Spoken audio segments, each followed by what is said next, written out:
ये हूँ रास्ता प्रदर्शनी पड़िया मुख्य रास्ता ये हूँ ये रास्ता देखिपे अति सुंदर भाव सब रंग बेरंगर विभिन्न रंगर गोले आकार सब रंग कराई। तो ये हूँ टोटाली रास्ता 1.5-2 किलोमीटर रास्ता को संपूर्ण भाव में भाव रंग कर रास्तार चारि दीपट साइड्रे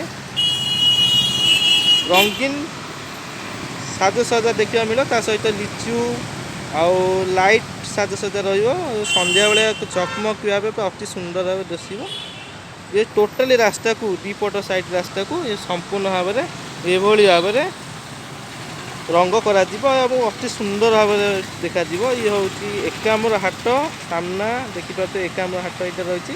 तो एकाम्र हाट नाइट मार्केट आसंता 15 तारिख शुरू आरंभ हो प्रदर्शनी पड़िया मुख्य गेट। तो ये गेट देखिए तो हॉकी स्टिक सह रही और साजसजा चली लाइट राति झगमग कर लाइट रास्ता मध्य देखिपे जस्ट ए कम चलुची। तो निश्चित भाव में आप देखा आसतु बहुत सुंदर प्रोग्राम रही। देखिपी हूँ फूड फेस्टिवल जो रही। तो फूड फेस्टिवल ये हूँ स्टल सब रही छोट छोट स्टल रही पड़िया मझिरे ये ग्रीन कार्पेट पड़ी सब। तो मझे मझे खायापी खाद्य मेला आस जमी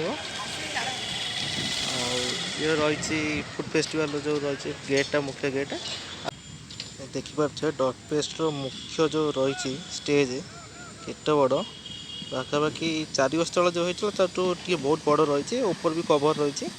ये देखिए 7000 चेयर पड़ी 7000 चेयर देखिपे।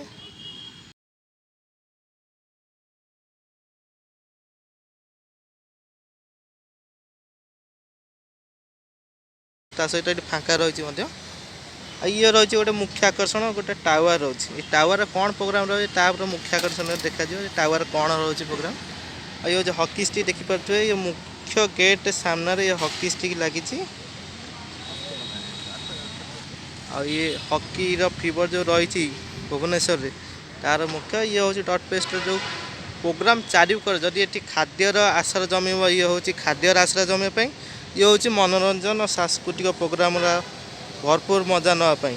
तो निश्चित भाव आसतु भुवनेश्वर 3 नंबर यूनिट 3 खारवेल नगर आ ये हूँ प्रदर्शनी पड़िया ये तार मुख्य गेट पाखर कि बड़ बड़ हॉकी स्टिक लगी सुंदर आकर्षण करने ये हूँ सब गचर छता लाइट लिचु सब पूरा भरपूर मनोरंजन आउ सांस्कृतिक खाद्य मेला आसर जमी।